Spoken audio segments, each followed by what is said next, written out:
Hello, everyone, and welcome. Happy Saturday, wherever you are joining us from. I'm coming to you from the unceded territory of the Mississauga of the Credit here in the GTA, Greater Toronto Area, where it's a beautiful Saturday, sunny Saturday, which is the last sunny day we're going to have for about another 7 days. I want to welcome you. My name is Candy Palmater. This is session 5 in the Bringing Our Children Home session brought to you by Reconciliation Canada. These sessions are happening every Saturday and every Tuesday night for a period of 8 weeks. So please make sure you join us here. Tell your friends about it, send them the link, get as many people here with us as possible for these sessions. They are open to everybody and anybody who would like to join. We are going to start the day, as always, with an opening song. And today we have with us Wilbert Papik, who is an Inuit singer, to start the day with a song for us. Wilbert, I'm going to pass it over to you. Okay. I hope you could hear me well. We can hear you. It seems to be low, and I try to have this camera. Can you hear me? Yes, we can hear you loud and clear. Go ahead. Okay. This is the first song our elders taught us back in the early 90s. So I'm just going to sing this song that we first learned. Kala ko ba nga sinigosubik ula kang mago ayayang heya makinirang nga itkagilogo ublitik kawak yanga ayayang eyang nangin na kamlutik krak eyang kaya umanga sinigosubik ula kang mago ayayang eyang makinirang nga itkagilogo ublitik kawak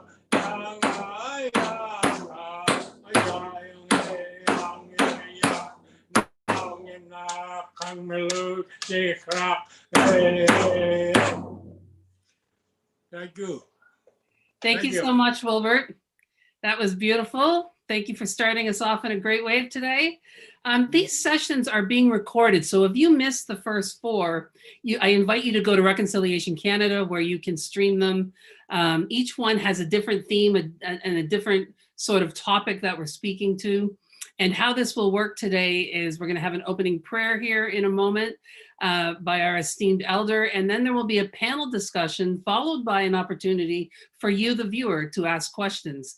Any questions you have as the day goes on, please put them in the chat and we will be monitoring those. And when it's time to open up to questions, we'll do that so that you can ask your questions directly to our panelists. But before we do all that, we're going to have our opening prayer by, he's your favorite elder and mine as well, Chief Dr. Robert Joseph. Turning it over to you now.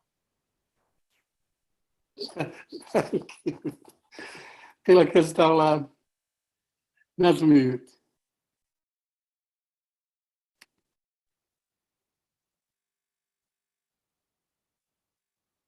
Walas ikinokai iskahegins it a kapixam gatlisam.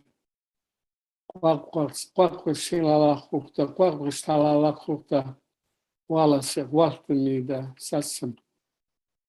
I just wanted to express in my language my deep appreciation for our gathering today, this morning, to speak about significant events like the one we're in. It's a really sad time for Indigenous people across the country.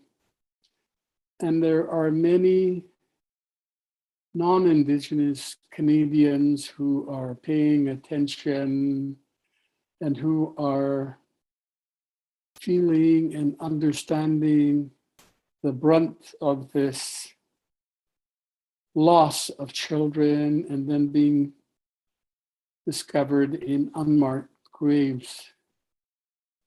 I've traveled, I'm up here on the North Island, by the way, in the unceded territories of the Nemrish First Nation. And I walked down the wharf the other evening, and there were a number of non-Indigenous people on one boat. And so I went just to say hello to them, asked them who they were. And they all expressed deep sorrow. They said things like, we didn't know, and that they were so ashamed. And there were about 4 or 5 of them on the deck of the boat, and we spoke at length about what it all meant, what they could do, what we could do together. And it really deepened my consciousness about those little children and the ones we have yet to discover. So as we move forward in the days and weeks and even years to come, we have to be prepared for other revelations, for other developments. There are so many things that have been difficult for us. The COVID, we're just rounding the corner now, but it has taken a toll. Right now, the wildfires that are raging and ravaging some of our families and our communities. In some places, there have been churches burnt down, and it really speaks to the brokenness of our relationships and the price those little ones had to pay for the kind of misunderstanding that was in place in those days and continues to this day. We owe them so much, those little ones and the other ones yet to be discovered, for bringing us to this moment, to this intersection where we are, all of us who live on Turtle Island are going to be reflecting on who we are and what we want to be.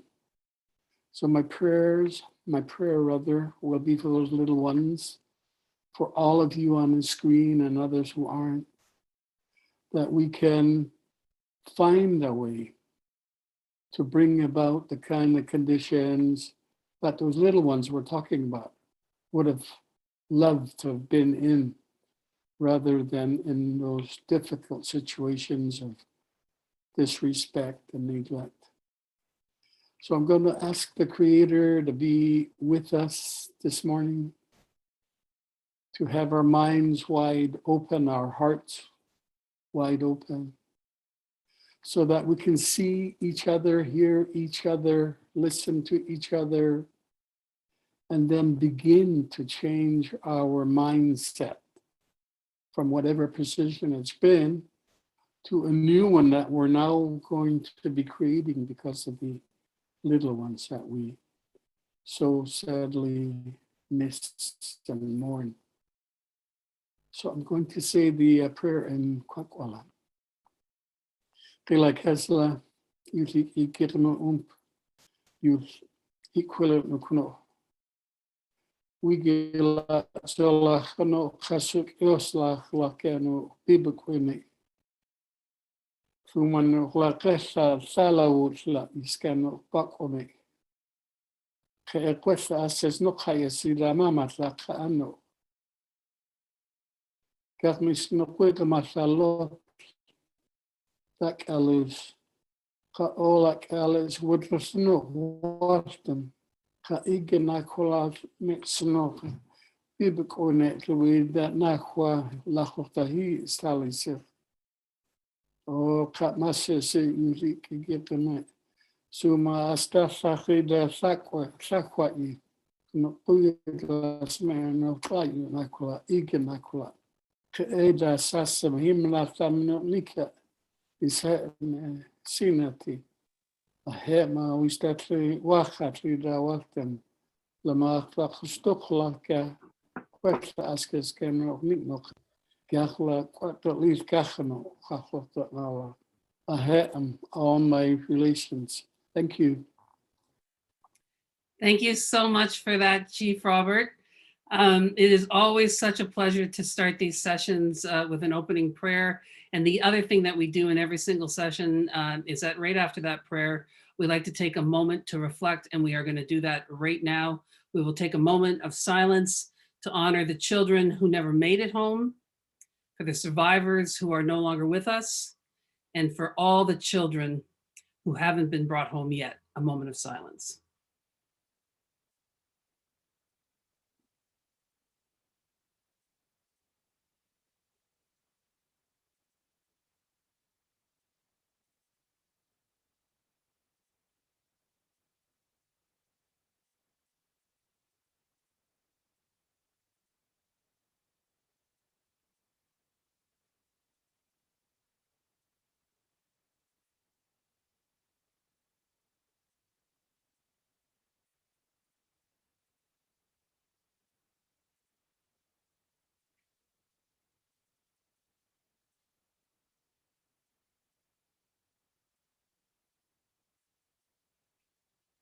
Thank you very much.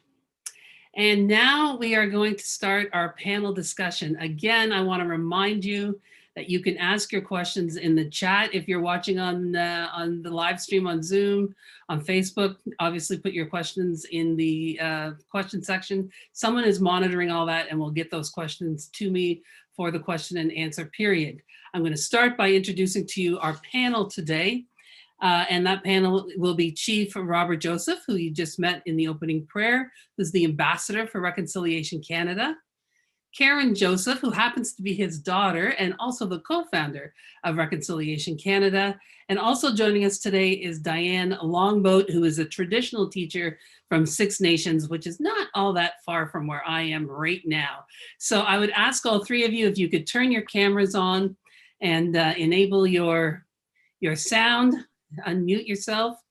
And in case you're all having a moment, which I did when I first saw Diane's background, that is artwork by Christy Bellencourt. And I think we can all agree, none of us are ever going to have a background that comes anywhere close to that. It is so beautiful. Our panel discussion today, like I said, we try to focus each of these sessions. Today is really about trying to, envision what the future will look like. Some of the things that we have to put in place as we move ahead. And as we were preparing for this session, we talked about something called cultural houses. And I want to sort of bring us around to that. And for those of you who might not know what we mean when we talk about that, I am going to just give you my little experience with a cultural house. I went to New Zealand about 15 years ago. The Maori brought me down for a keynote, and then an elder took me every day through ceremony. And every time they brought me into a city or town, they would show me the Holy House, which was their house in the middle of the city. So you would be in the hustle and bustle of Auckland, and then you could just step into this building and suddenly you were immersed in the Maori culture. And I was really impressed with it because, we have friendship centers here, which are drop-in centers, but they don't even come close to what these holy houses were down in New Zealand. So maybe I would start by just asking the panel in general, what houses of culture could be used for if we had such a thing? And maybe I'll start with you, Karen. Wow, I think they could, all of our systems are based on what goes on within our traditional houses. So I think if you think of a House of Commons and you think of a house of worship and you think of a house as in a house normally is, all of those things are what happens. It's basically the framework for our constitution, for our way of life, for our practices. And I should say, this was the thing that kind of struck me. And the idea of this came from the fact that the residential schools, the purpose of residential schools was to completely cut off the influence of adults and culture on Indigenous children so that it would hasten it would hasten their adoption of Canadian culture and values. And there has been nothing to replicate that, to repair that harm. You go to any reserve in this country, I don't care how small or how big, every single one of them will have a church on it, on their grounds. They managed, no matter where it was, to find the resources to build those churches anywhere. And you do not have a single one of these houses in any city in the country. That's huge. You know, we keep thinking that, you know, and yet more than 50% of our people live in those cities. And so what is the best way to repair the harm that's been done through the residential schools? I think this is it. You know, to be able to bring people together, to understand their language, their culture, their duties, their responsibilities, our way of life, our perspectives. And I also think that there's an opportunity there to host those memorials that we keep talking about in terms of the survivors, but now also these children that we're bringing home. And I think that there is an opportunity in these places to actually host dialogue, to actually begin to share our history and why are these things so important to us, and try to reflect some of our values. I was looking at, and part of this came from the idea of the totem poles in Stanley Park. You know, I sat out there one day and there was busload after busload after busload of people coming to visit those totem poles. And I thought, wow, what if we had something there where people could also learn about our history, could also learn about, you know, reconciliation. And if we had these in every city, and that is, I looked it up today, that's the #1 tourist site in British Columbia. Wow. Right? And so if we had that, what a difference it would make to be able to share our history and our way of life in a way that respects our values and our traditions. And so anyway, I think this is something that Reconciliation Canada is really committed to. So Diane, when you think about that, and if we can imagine for a moment, imagine those houses were already in place when these discoveries were made. Because when these discoveries were made, it seemed everyone was just turning to the news and to talk shows to try to get a sense of what do I feel, what do I do?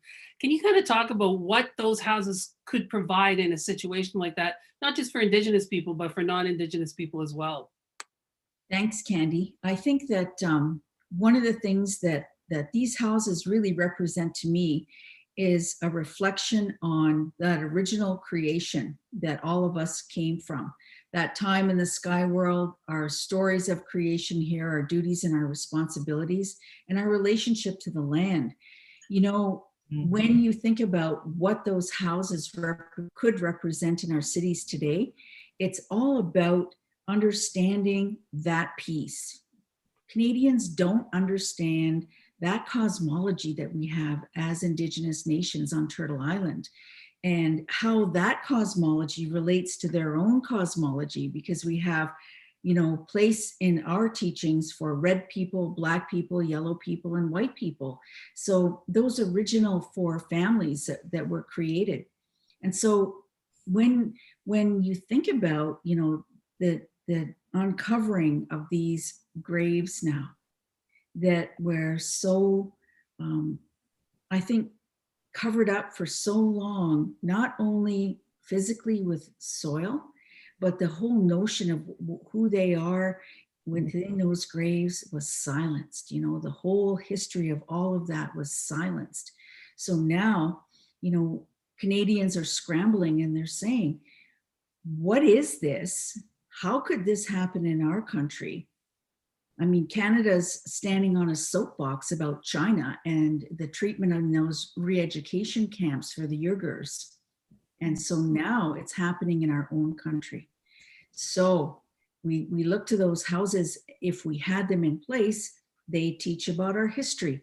They teach about our shared hopes for the future, that we can co-create a civilization, a country that is truly equitable, that reconciliation belongs to every single Canadian person.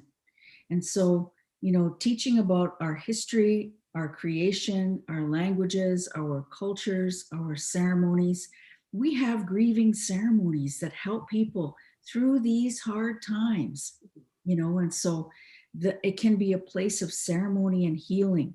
And, I think that for sure, when you think about the reclamation and revitalization of our culture, these kinds of traditional houses, traditional lodges in the main cities within our country are really a key piece of healing, not only for our own people who may not know a direct connection to the community that they come from. They may not be able to get home to those communities, but somehow that house becomes an anchor for them in the city.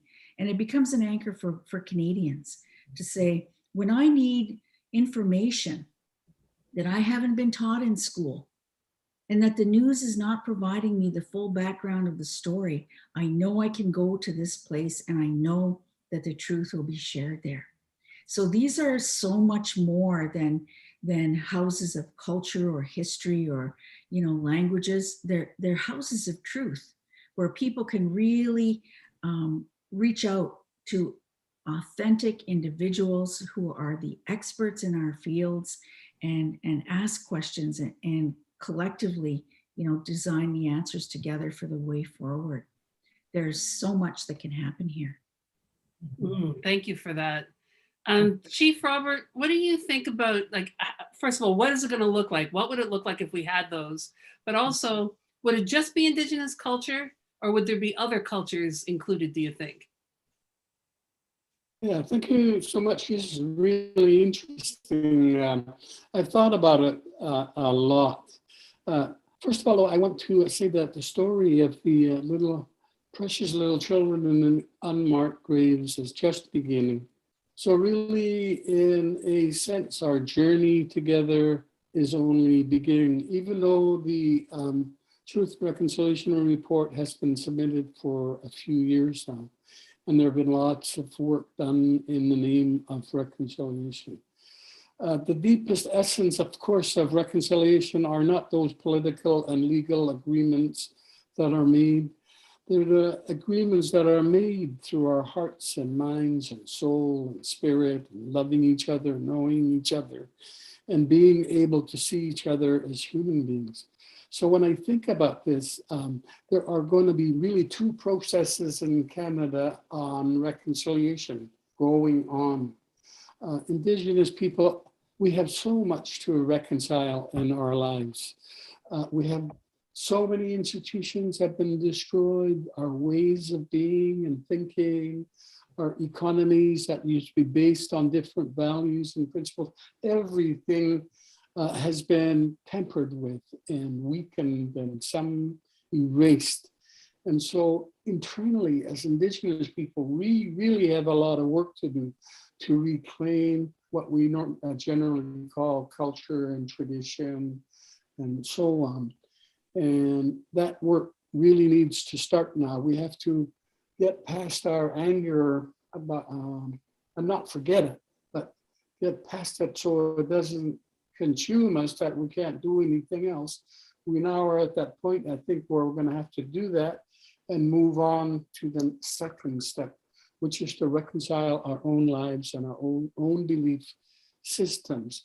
And all of those are going to be done through houses in every, well, I don't know if it's in every Indigenous culture, but on the West Coast here with the Kwakwaka'wakw, every tribe has a first ancestor, generally 4, and they then become the central house, Gyuk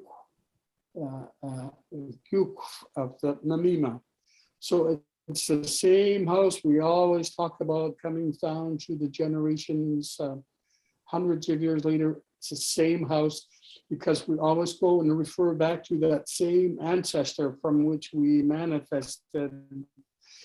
And all of the teachings that have been gathered and collected, and all of the ceremony and tradition and practice and dance and song have been collated always to begin, always to belong to this house And so the families, extended families, all can find their origin to one house. And the names are in there of us, we. The dances are in there. The lessons we learn are all stored in this chawatsi, this carved box of treasures. And we need to uncover that box now and reclaim ourselves through that culture, through those traditions and songs. Otherwise, we can never be really free to be who we want to be who the Creator intended us to be. And so that's going to be the first job that we should do. And then, of course, as we move down the scale through the spectrum of reconciliation, we are not going to progress unless we move together with other Canadians. I've always thought that if we didn't reconcile, there'd always be that hatred and prejudice and violence and difference and separation. We really have to get together because of the children, for the children mainly. And so the strongest way to get there is for us to, first of all, replenish our base of knowledge and spirit. And then when we're ready and we move beyond the rage, we reach out to our new neighbors, the newcomers who have come here. And our ways were so disrespected. I don't see how we would even think about disrespecting the ways of all of those newcomers who have come, if we want to coexist and live in peace and harmony with each other. So we have to learn all about our ways, of course, teach others about it, ask them to share theirs. That's a real formula for a deep, deep reconciliation, I think. And so we can't escape reaching out and getting together and having these talks. And it's got to begin everywhere, not just in the halls of Parliament or in the town halls where politics is spoken, but everywhere, people young and old, and in our schools, it's got to be taught our history so that we can become the part of that total story of what they now call Canada, right? And I think it's going to be important to embrace each other, to ignore the color difference of our skins, and be really just open to each other, recognize our humanity. I don't know why it's so hard to recognize common humanity, but it's only going to happen because we're going to all be committed to getting together and let's talk it over and then begin to discover who we really are. Every person on earth has a story to tell, every race, every color, every creed, we all have stories, and for some reason, the storytelling stopped somewhere. And when that happened, then these walls began to separate us, different kinds of walls. And so it's a lot of work, and individually, by person, by person, by person, by family, by community, then eventually by nation, we're going to create this aura of reconciliation being a core value. We live and breathe by it. Wake up in the morning, it's part of the prayer. Let us all be peaceful and together, belonging, respecting each other. I'm going to think of these sessions as the forerunner to those cultural houses. And I hope that viewers understand what an incredible treat you have, because you have the opportunity to ask questions that you probably won't be able to ask anywhere else. And I'm going to take advantage of that myself, because Chief Robert, you just raised something about tracing back to that ancestor. When I was in New Zealand, I was very interested to find that each Maori person could tell me who their original ancestor was. And in fact, the moko tattooing on their chin represented that ancestor. Now, I'm Mi'kmaq from the East Coast, which is part of the Algonquin line of languages. And I would open this to any of the three of you. I have not heard of, I'm 52 years old. I have not heard of that within Mi'kmaq culture about, I can trace back so far, but that notion of the original ancestor. Could one of you or all of you speak on, is that something that's common to all nations across the country? Is that something that was lost and is just coming back, or just any information you could give me or the viewers on what's that about? Yeah, let me jump in.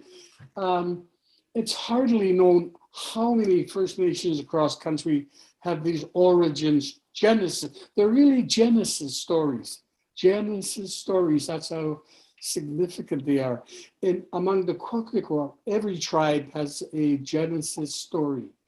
And as we were moving along, being colonized, we probably forgot the ways of sharing our stories that we didn't. We ended up not knowing just if all people sort of believed in generally in the same way. But when we have these Genesis stories and they're enacted in our ceremony and dance and that, at the front end of every potlatch, of every social, political, legal, family gathering we have, the potlatch in general, we start off with the first ancestor story, so that everybody in their room, in the crowd, when they hear whoever the host is telling their ancestor story, they're learning of theirs, but they remember theirs as well, because when the host tells the story, it becomes the central focus for all the clans. Like the first ancestors were really the, we call them Numayim, the first story, the first, and we call them Hinumakmi, the first human being of the clan, right? And so that every descendant always focused, even right to this current day. I wish I knew, I'm asking the same question as you. I wish I knew what all of our tribes think in terms of creation stories. Diane, do you have something to contribute on that? I do. You know, I so agree with Bobby, because, you know, one of the things that's really significant about Mi'kmaq life, Haudenosaunee Confederacy life, is that we do have those creation stories, and we do trace back to who was the first being who came here. So our creation stories talk about our life, first of all, in the sky world and what that was all about, and the central people who were going to really influence how creation unfolded here on the earth. And so the first being that came here was Sky Woman, and she was pregnant with new life. And so, you know, from her being a first human-like being, we are descended. And so the story goes on, and it's, you know, the story can be 4 days long if they tell it, you know, beginning to end. And but there's so many beautiful parts of it, because it really sets within your mind how much the Creator loves us, what the Creator gave us in terms of our life here, and how we're supposed to manifest that in the world. So when we start talking about these cultural houses, ceremonial houses in the city, you know, we think about, well, what is it that the Creator gave us, and what would we put inside these houses? And for us as Haudenosaunee, our seat of government is a federal seat of government at Onondaga Nation in Syracuse, New York. And our Confederacy territory stretches from Wata all the way to Utica, New York. So our longhouses represent a meeting place for our chiefs, our clan mothers and our faith keepers, our sub-chiefs, our runners who support the chiefs. So it's a place of governance, political meetings, decisions on land, decisions that are going to benefit the entire community. And you know, our chiefs have been meeting like that for hundreds of years. And so the longhouses also become places of ceremony. So we have all of our ceremonies there. And we reenact creation in all of those ceremonies. So now we just finished a strawberry ceremony in the Longhouse. Now we're getting ready for the green corn ceremony. So our chiefs are online, and they're teaching us about the ceremonies. And even though we're, you know, still kind of semi-lockdown here in Ontario, we still have an opportunity to learn. But when you think about these houses that could be represented in urban centers, they're houses where we can learn about those ceremonies. We can learn about our kinship systems, our clan systems, our old ways of doing things on the land that we can still reenact today to take care of ourselves for food sovereignty and food security. That we can teach in those very special houses, that what it represents to us today is something greater than the Friendship Center movement. And I'm not diminishing that movement. That movement, when I was a young student at the University of Toronto in 1971, going into my first year, I was one of probably 3 students at that entire university of 45,000 people. That Native Canadian Center of Toronto was a touch point for me. It saved me because I could volunteer there for cultural events. I could write for their newspaper called the Toronto Native Times. I could take photographs, for that newspaper. But it was more than that. It was like being with our people when you're away from home.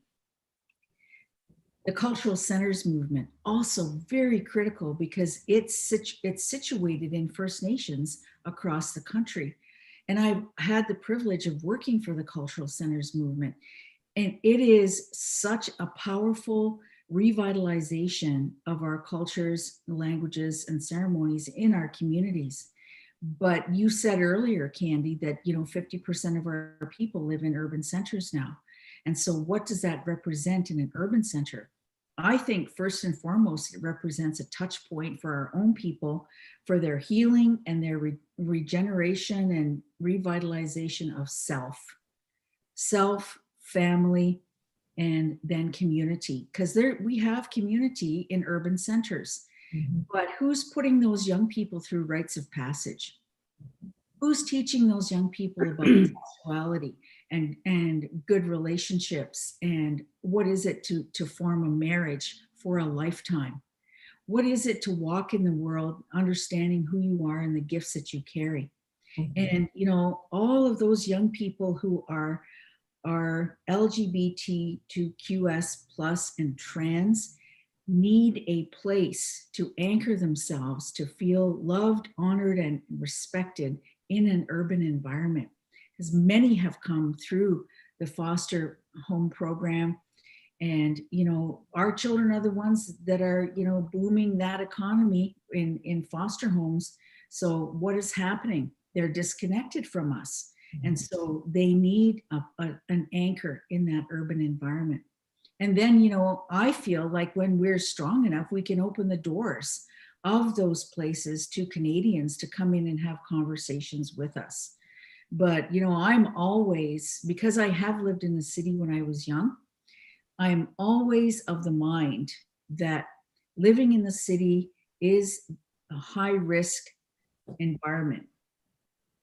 High risk for sex trafficking, human trafficking, the sex trade, for violence, for racism against our people, and that's not to say it doesn't exist, in our communities, around us in our communities. Yes, it does. But having our people live together in a land base is very different from living apart in the city, even though we come together as community members. So what is important to me is that first and foremost, we take care of our own in the cities. And then when we're ready and when we feel strong enough, that those doors of those cultural places open so that Canadians can benefit from the rich civilizations that we have as Indigenous nations on Turtle Island, because we have not yet begun to share our science, our medicine, our technologies. We have not yet shared our architecture. People have studied all of those things, but we haven't shared it from our perspective.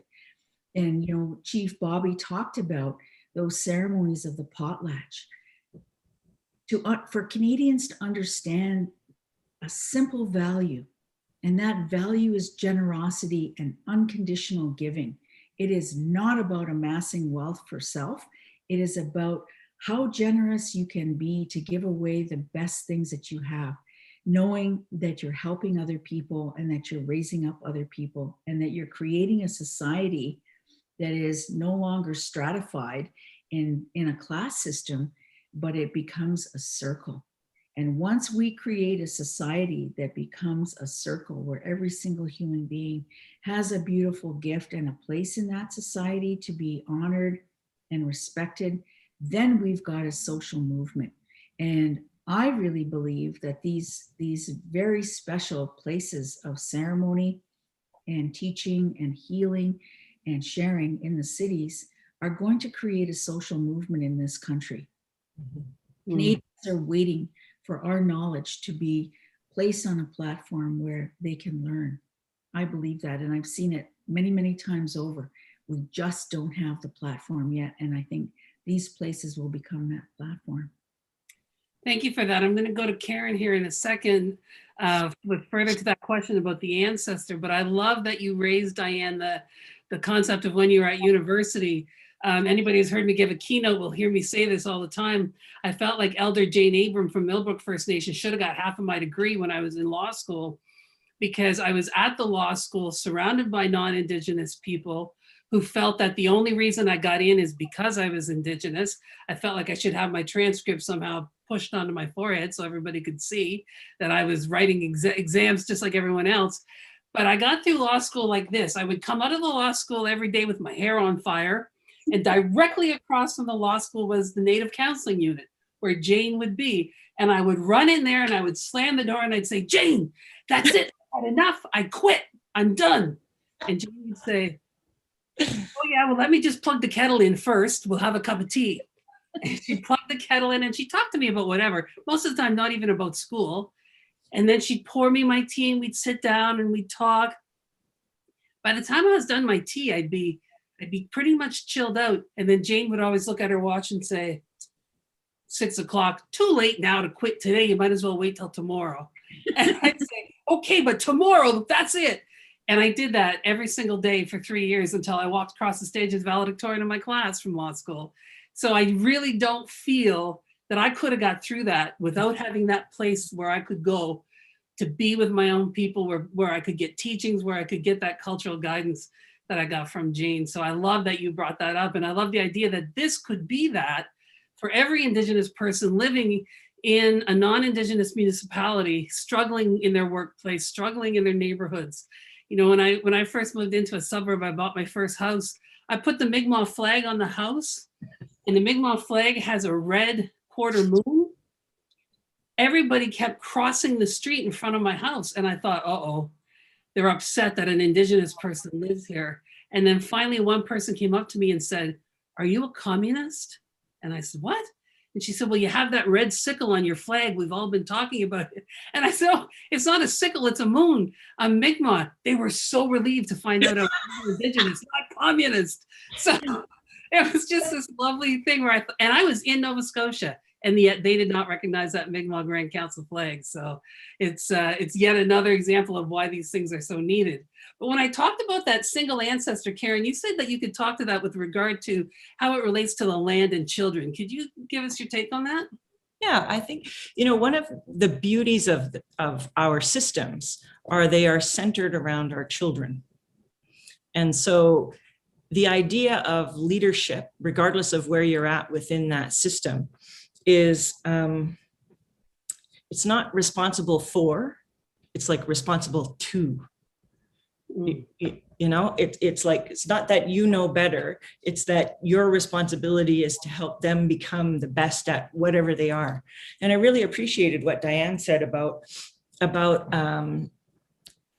the recognition within our cultures of all of the nations, all of the people of the world, and recognizing that we all have gifts to share.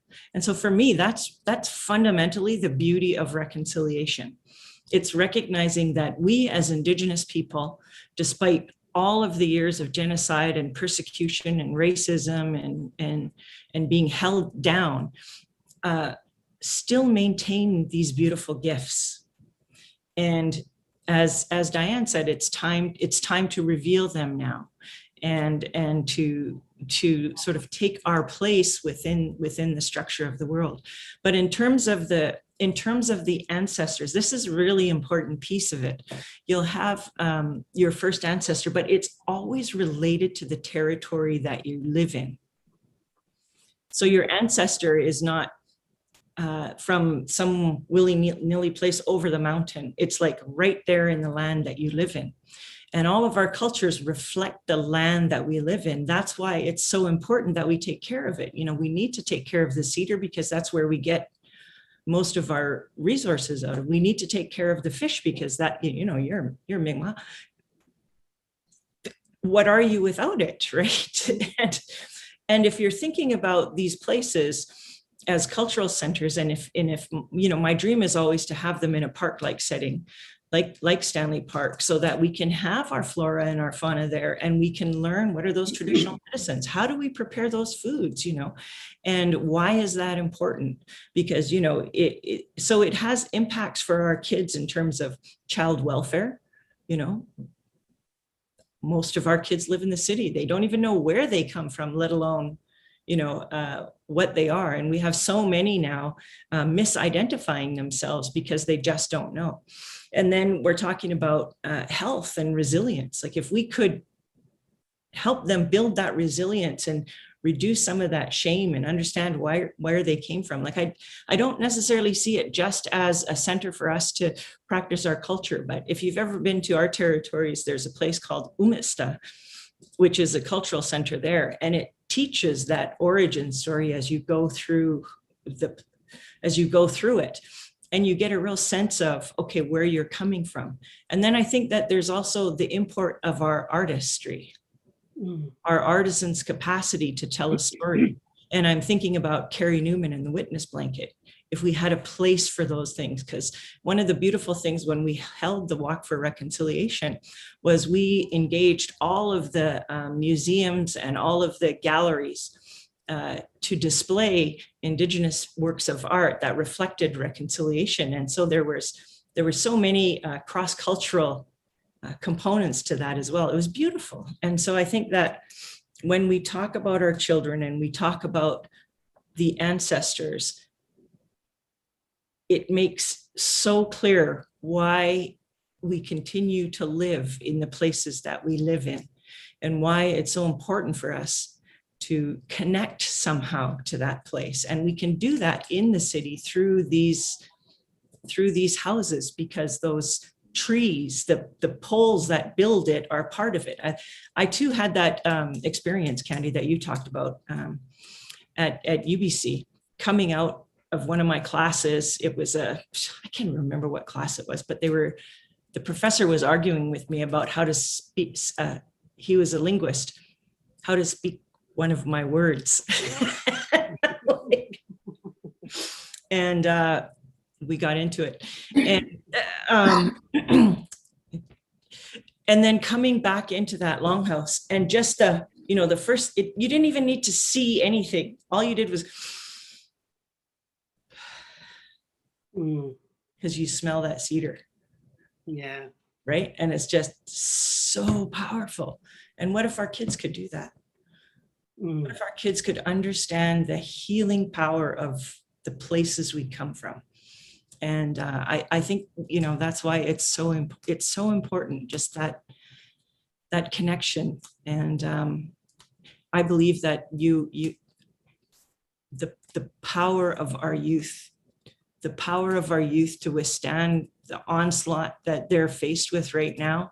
And if we equip them with some of this understanding and we take away that shame and we help them to reveal their gifts, holy cow, it's unbelievable. It's like you when you're in school and you make it through, and it's like you're in an elite crowd, and it doesn't matter 10 years, 20 years, 30 years, 40 years, who you went through that trial with, right? That tribulation with, and you're together forever and you support one another.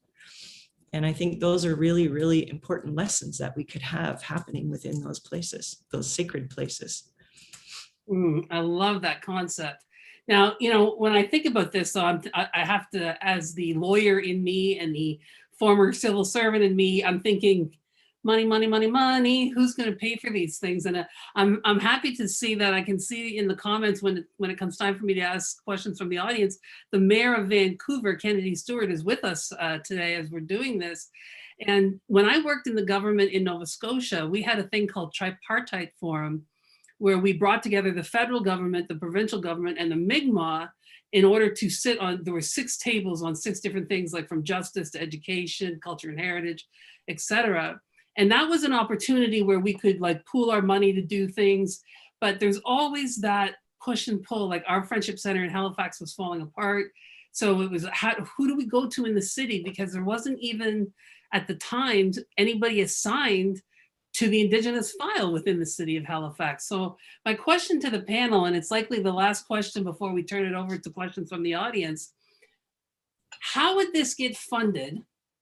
And how would you see it working between municipal governments, federal governments, provincial governments, and Indigenous governments across the country? And whoever wants to take a shot at that, you can then solve the Caramel secret and world peace. But I'll throw that question out to you.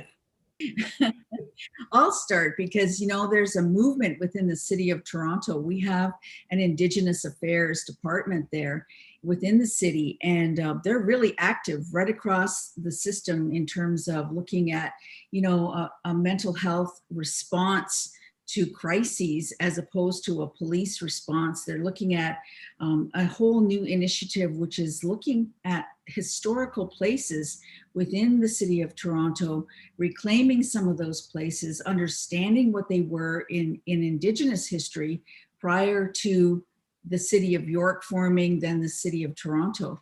So there's a movement generally in society to look at what is the Indigenous history of this place. And I think that provides a platform for discussing exactly now, where would we place, you know, this particular house in the city of Toronto? I think it should be in High Park, because that was a Seneca village where our people came from Haudenosaunee Confederacy to trade with the Anishinaabe Nation, and it was at the south end of High Park. It would be amazing to reclaim that particular place. And of course, the funding. Let me tell you about funding in this country. We always go to the provincial government, we always go to the federal government, but there are people within this country, not only Indigenous wealth is here, but Canadian wealth is here, and international wealth can be applied for as well. We could raise funds from citizens. And I think when it's a citizens movement, it has such power. It has such power. And there are Canadians, and, you know, I'm just, you know, a little Haudenosaunee woman, but I've got, let me tell you, hundreds of emails from Canadians saying, what can I do? Where can I give? You know, what action is appropriate for me to take? I want to turn this thing around. Canadians are on side with us now. Not all Canadians, not all, but a majority of Canadians are on side with us now. And if we were to make this an international and of course national funding outreach to people to be able to bring those resources to bear for something that is going to be so powerful. And let me just say that we know at the Ontario Institute for Studies in Education and at the University of Toronto that there's a very powerful institute for the well-being of students that is being developed now at this moment. And so that institute is concerned about the mental health and well-being of all students, you know, from early learning all the way through to graduate school. What is the mental health of those students? And can you imagine how this particular house would help and support the mental health of not only of our students, but of all students, and raise the next generation, as Chief Bobby said, raise the next generation of young people so that racism is no longer an issue in our country. It's no longer an issue. It is looked at as a mental health problem. Racism is a mental health problem of anger and hatred and hurt and their own trauma played out in a very specific way. So healing that these houses are profound places of healing for all people. That's what I think. I think Canadians are looking for answers. And I think as Ongwehongwe Indigenous peoples, we have those answers. Karen, do you want to talk the money question? I completely agree with Diane that there is the resources are here in Canada. And that's why, you know, we did some research into what might the possibility be. What would this cost us? How could we access land? You know, and there is land available through those parks. And, you know, the cities, I think about Stanley Park and you know, the mayor is here, and see, you know, the SeaWorld that was down there, and you know, there's all kinds of different places. And I agree with Diane as well that, you know, there are the original peoples of those territories, and you know, any of that leadership would recognize that there are also huge numbers of other people who aren't being taken care of. And so there's that reconciliation in that piece as well. And so I think, you know, for me, when it comes to money, I absolutely agree that, you know, which is why we're looking at setting up a fund right now. We're gaining money so that we can do some of that engagement that is going to be needed in order to make this happen across the country. But we're definitely going to be starting here in BC, and which is going to be the most contentious, because BC actually has the most diversity of cultures here. So one house will not work in Vancouver.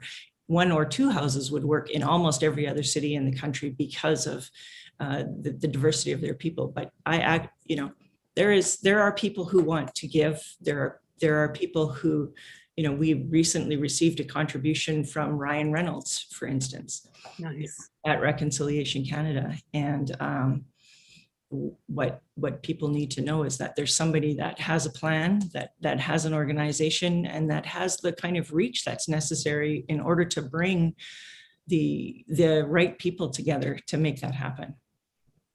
You know, there's right now in Nova Scotia, there's something called the Mi'kma'we de Burt Cultural Center Project, which has been in the make now for close to 2 decades.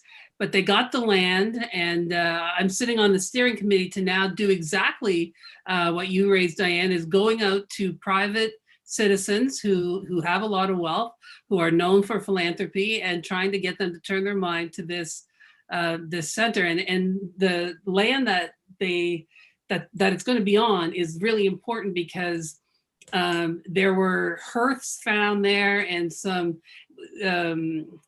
basically some pieces of history where we can, as Indigenous people, as Mi'kmaq people specifically, we can trace ourselves back 13,000 radiocarbon years. So we can say scientifically, specifically, yeah, this is where we were. This is what we were doing when the ice was pulling back. But Karen, you raised an interesting point, and I'm going to go to the questions from the audience. And the first question I'm going to ask is from the mayor of Vancouver, Kennedy Stewart, and he's asking something I think that I wonder about a lot, because being from Mi'kma'ki, all of Nova Scotia, all of New Brunswick, except for a central part, there's some Maliseet people in the central part. But other than that, all of Nova Scotia, all of New Brunswick, all of Prince Edward Island, parts of Maine, that's all Mi'kmaq territory. That's one language, little difference in the dialects, even up the coast of Quebec. But as you get in other places, there's a heck of a lot more than just one nation. So Mayor Stewart's asking this: I'm very interested in cultural centers in cities and how we could start this discussion in Vancouver. Here, we all reside on the unceded traditional territories of 3 sovereign nations, Musqueam, Squamish, and somebody help me. Tsleil-Waututh, yeah. Thank you, Tsleil-Waututh. Yeah. But there are also a large number of First Nations, Inuit, and Métis residents with different traditions and spiritual practices to celebrate. Any suggestions as to how the city might begin this journey toward the goal of establishing a cultural center while maintaining ultimate respect for all involved? Maybe Chief Bobby, I'll go to you first, and all of you can take a shot at how we would deal with that. Yeah, okay, thank you. First of all, thank you, Mayor, for attending and for your interest. Vancouver has been for a long time in the lead when it comes to big cities responding to the need for reconciliation. So I really appreciate your presence today. I think I'm thinking on the fly. Here it goes. I would first convene the host nations in the city for approval and permission to proceed with that concept in their territory in the big metropolitan area of Vancouver. And then they, along with others, Reconciliation Canada, Mayor and others, would then reach out to the other groups, the Métis, what's the other? Inuit. Inuit and other First Nations. And then broaden the discussion. And then from that level, they would begin to formalize the concept and actually plan out create a strategy that begins to move that idea forward all simultaneously. And then you have sort of the on the ground approval and support, and then the different groups getting together, and we're all in. We got to buy in on this, and I think at the same time letting non-Indigenous people know in BC, in Vancouver, everywhere, that we're doing this, and it's going to require the support of everyone. And then when it's done or completed or built, the first to benefit, of course, will be the Indigenous people who desperately want to know more about who we are because it's been erased to such a large degree. But then the additional message to that would be that all Canadians, all Vancouverites, all British Columbians could come to the center to learn. And I would see a big reconciliation room somewhere where people could convene all the time, different people in our society. So they're able to have conversations together, not negotiations, getting to know each other, telling each other who we are, what our values are, what our vision is for our future, and slowly create this multiple vision that is enmeshed. And we finally see a blue sky of what Vancouver and British Columbia might look like after all of that goodwill and giving, and taking, and sharing, something like that. Yeah. I like the way you think. I like the way you think, Chief Bobby, big time. Yeah. Here's what I'm going to do. Chief Bobby, big time. We'll probably have something to say on this, but we have a lot of questions from the audience today. So what I'm going to do is I'm actually going to go to the next question. I'm going to ask for just one person to respond to each of the questions so that within the next 20 minutes that we have, we might be able to get to a lot of these. So here's the next question from. I'm going to jump in though, because I think that this is in British Columbia, this is really important because we have over 300 First Nations here. Right. And it's not realistic to have over 300 of these houses in the parks and cities of Vancouver or wherever. One of the beautiful things about our cultures is that they're all related to land and they're all related to language. And so really in British Columbia, that's the place that you have to start, is what are the original peoples of these territories? We have lots of newcomers from all over the world that live here, but what are the original peoples of these territories? And so obviously I think of Stanley Park. There's a long history there. That would be one of the places that we would likely want to dedicate to the local First Nations, because although they're different First Nations, they all emerge from, they all have the same language groups, they all have the same, so you could call them, but because they have two fires in their longhouses, right? And then the rest of the coast is kind of more along the lines of, like Chief Joseph said, the Kwakwaka'wakw, there's a whole similar line of people that share big houses already. And then you've got one other that's more sort of tundra-like, that's further north that then you would include in that. So, it's all related to, we're winter ceremony dancers. And then when you get to the hot places, they're sun dancers. And then, and so it's not really that complicated when you put it in that context. And just like a lot of the houses that we're already seeing, you just have different poles that represent the different lines that are coming in to share that home, right? And so I think it's a really important question, and I wanted to answer it because I don't want municipalities to be going, oh my God, now we have to make 15 of these. No, for each city, I think for most, there's only one or two, but for Vancouver, it's unique. Absolutely. Thank you for that. The next question is from Sherry. And I'll just get one of you to figure out which one of you want to answer this. Is there help for ghost babies who were adopted out without any legal paperwork, a way to help them find their way home? I'll answer that. Okay.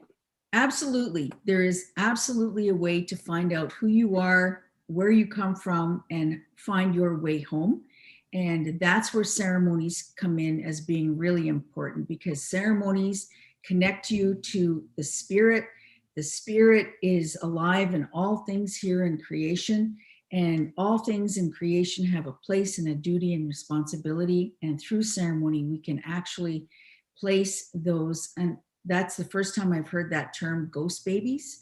But babies who have been given away or forgotten or they're not connected to their families and their communities and clans and nations. Absolutely, there is a way to bring them back. Thank you.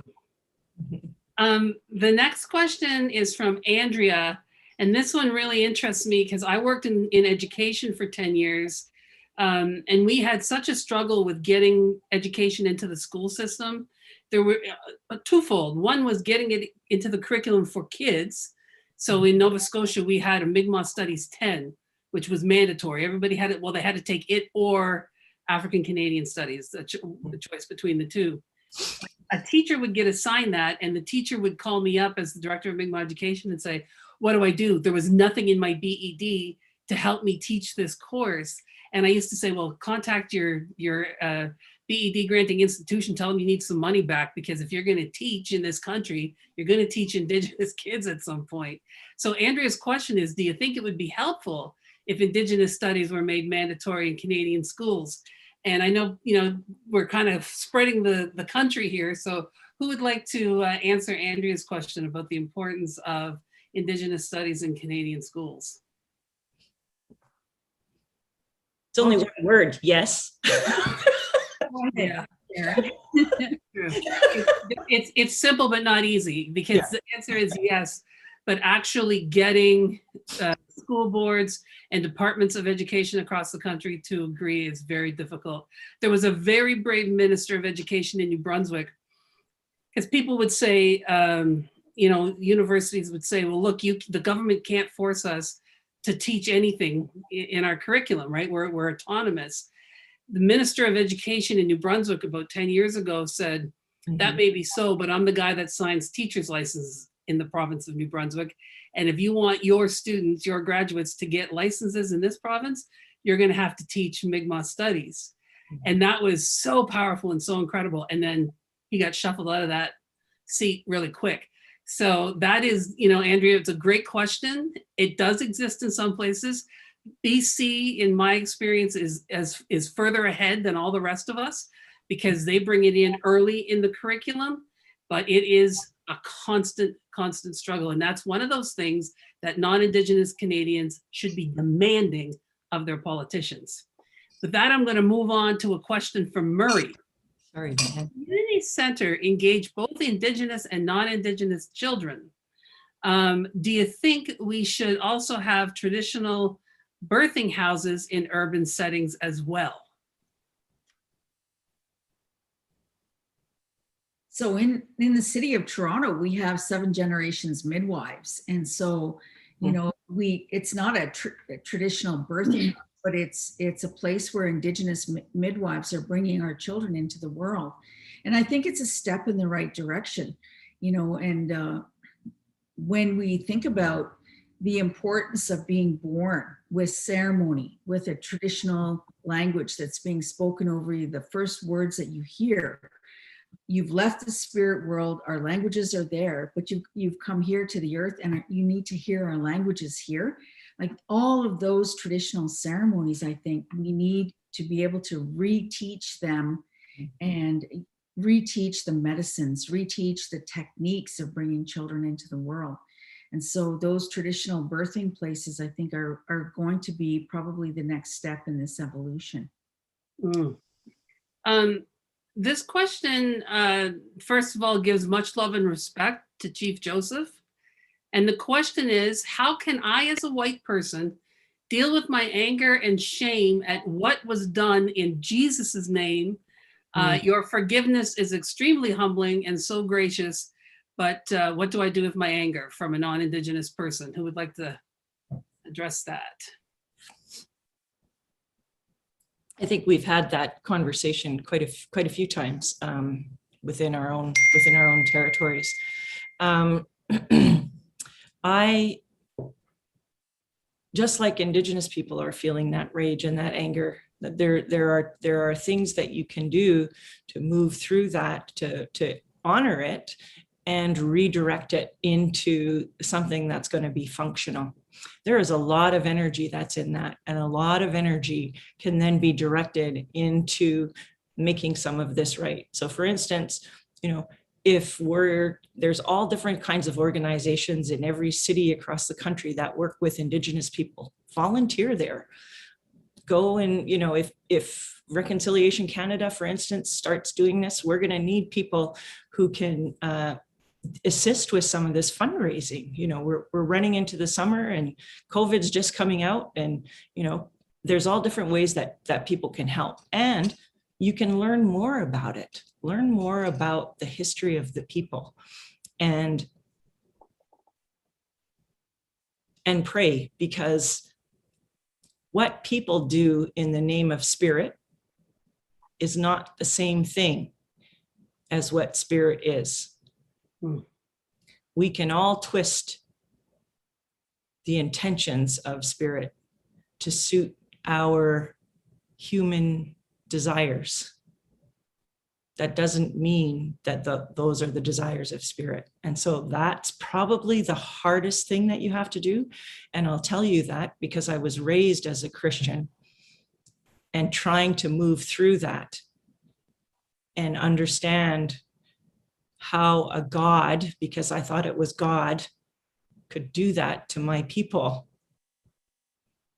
and who is supposed to be benevolent. And since, as I'm older, I've been able to differentiate between what is the true intention of spirituality and the intention of people.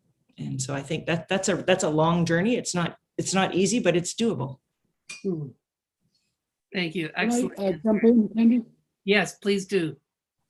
Yeah, of course, I spent 11 years in a residential school, and I came out of there so broken, full of rage and anger, and my life was just a total spiral down. And it wasn't until I realized in a moment of awakening that as long I was in that space, first of all, I would keep hurting myself, and it would do no good. It would benefit no one else. And so from my life experience, I decided that the only way I could move from all of the humiliating experiences I had, the shame that went with it and other emotions, the only way I could move away from that would be to reach out and help others in whatever capacity. And of course, the question here is related to our relationships, Indigenous and non-Indigenous. And if you're a white person feeling out of control, shame, or anger at yourselves, it won't help if you stay that course. It won't change anything between you and the Indigenous people. So if you really want to help Indigenous people, you have to move beyond your current sense of failure or harming others, and do all of the things that are right. And you'll find fairly quickly that the right thing to do is to acknowledge the ones you're so worried about having hurt in the past or whatever it is. And we can all move, we can all heal together and move forward together. And that becomes a gift of our separation and our difference. It becomes a gift between our hate and love or whatever it is that we hold.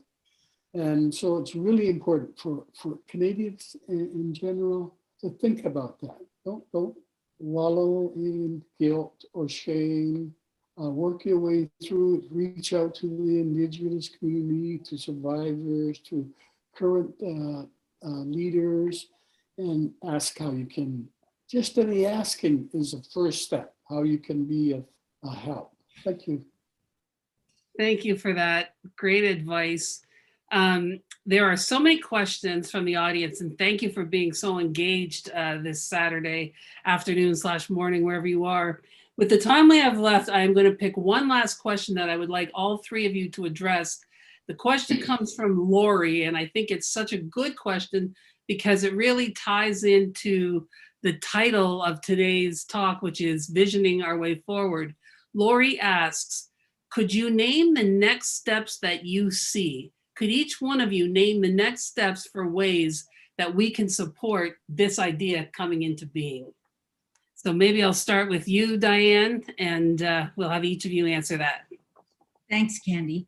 I think if we're going to put these cultural houses in cities, we need to have a relationship with the municipalities. And so, each of those cities, Toronto, Vancouver, wherever you're located today, has a municipal government, a city government. And hopefully it has an Indigenous Affairs department associated with it. I think convening citizens meetings are really important because you've got to have the support of the city and of the Indigenous leadership that surrounds that city.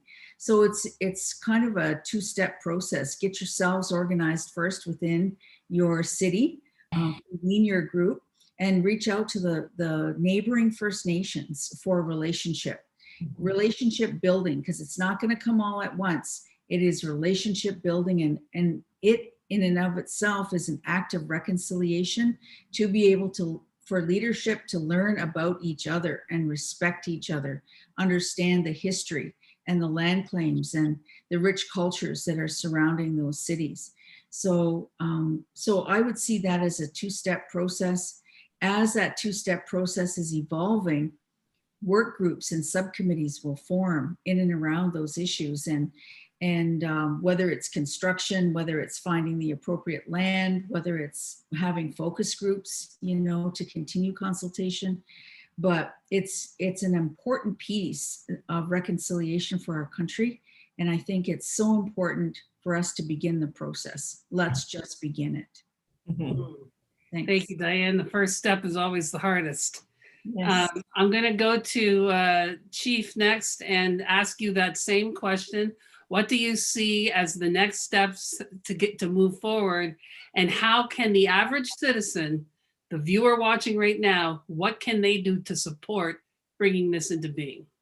Mhm. Thank you. I think the very first step, and it's always obvious, but most of us miss it all the time, is that reconciliation starts with you. Those of you on this call are all other citizens. It has to begin with you, and you need to adopt the idea that reconciliation is a core value. You wake up, you think about it, you go to bed, you think about it. It's part of your prayer, and it's part of every action that you take, that you're in the interest of humanity are going to find ways to reconcile those differences that minimize our degree or level of humanity. So, and it's really about relationship building. What I fear most is that we might build all the monuments. We could create all kind of miraculous economies that suddenly made us all rich. All those things that we aspire to generate, we could do that. But if Canada and its people together, all the people, don't engage with each other and change how we see each other, hear each other, treat each other, we're going to end up with all those beautiful achievements and still have the divisiveness, the hatred and the separation. So that's why it's so critically important when you're talking about reconciliation, be sure that you have it here and that you can share it with others. If you don't have it, it's hard to share anything other than the things that we've always shared. Beautiful. Thank you so much. And Karen, for the last word on this question of where do we go, where are the next steps, and how can people watching support making this a reality? Well, I think first and foremost for us is sort of donating. That's an easy first step. And then the other piece of it is, talk to it about people within your own reach, because whether or not it's the right thing to do or whether or not people agree with it or don't agree with it, people need to understand why. Why is this important? And because you've shown up here today, you're one of the very few people in the country right now that would understand why is this important. So explain that to people, and you don't need an Indigenous person to explain that with you. You can do that on your own. And then, lobby your municipal governments, work to make that happen, because this isn't gonna, and your provincial and federal governments, like there's a lot of work that has to happen in that area of things. And I agree absolutely with the engagement of sort of the leadership within the territories. I also think that the leadership looks different when we're talking about cultural houses. That there is our Indigenous leadership that I think would our traditional leaders, which would play a bit of a larger role than one would normally think in terms of elected or organizational executives. I think it's a both and, but I also think that sort of the people that drive that would be those people that hold those positions within their communities. And there's always, I don't care which community you go to in any city in the world, or in any city across this country, it's not about who holds the position. It's about who shows up, who hosts those gatherings, who's true in those gatherings, who has the integrity that is respected by that is the person that will lead within each of those cities. It may not be the obvious person, but I can tell you, everybody knows who it is when it comes to the traditional work. They're always there. And so those would be the people that I think that would lead that, rather than, because then you get into the issue of power and control and all of these other things. I think you just go with the person that is there, find out who that person is, walk with them, and then work the rest of it. Because when it's right, it happens. If you come with the right intention, and this is about loving our children, this is about creating an opportunity for us to come together. There is no in this. There's just a matter of how, how are we going to do this? And how can we do this in a way that is as respectful and uplifting and as acknowledging as we can be to our children and to the people that are responsible for taking care of them. There you have it. Great advice from all three of our panelists. Thank you, Lori, for asking such a great question that really kind of brought us back to the theme of what today is. If you want to see the full biographical information on your panelists today, you can go to Reconciliation Canada's website. You will also be able to see a recording of this discussion in case you want to go back, review it, share it with friends. I love that Karen brought up, if you're on this call, you're already in the right frame of mind and being the person who speaks about it. I'm a social butterfly. Before COVID, I spend a lot of time at dinner parties at people's houses, and I spend a lot of time in hotels at what I call rubber chicken dinners, right? Which is where all the people with the suits go when they're donating money to this, that, or the next thing. I see all the time and hear all the time conversations about American politics, conversations about Canadian politics. I never, when I'm in non-Indigenous circles, hear dinner table discussion about Indigenous matters. That's what has to happen. You know, it has to become something that everybody is talking about and that everybody wants to see change. That's when we're really going to get what you call a sea change, where everything really starts to move in a different direction. Thank you for joining us. We're going to have a song to close up, but I want to remind you, this is happening every single Saturday and every Tuesday evening.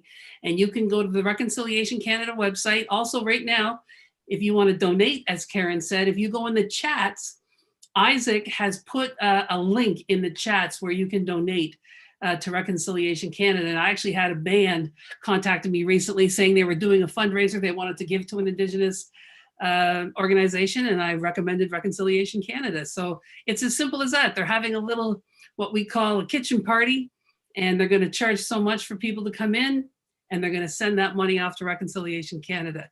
You don't need to be a millionaire to be able to make a difference. Every single penny and every dollar matters. So with that, I see that our lovely singer has rejoined us, Wilbert Papik. Could you do the final song to close out today's session? Okay.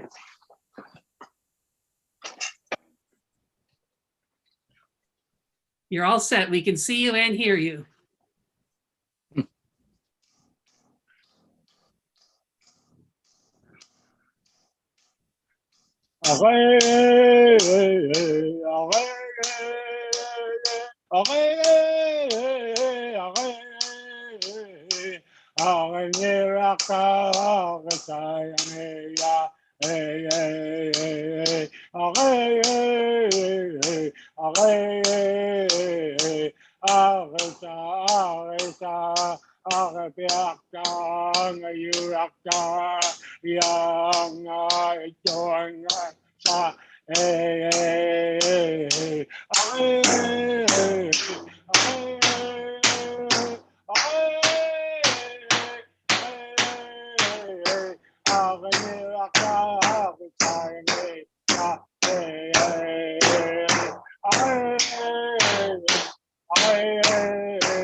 Thank you.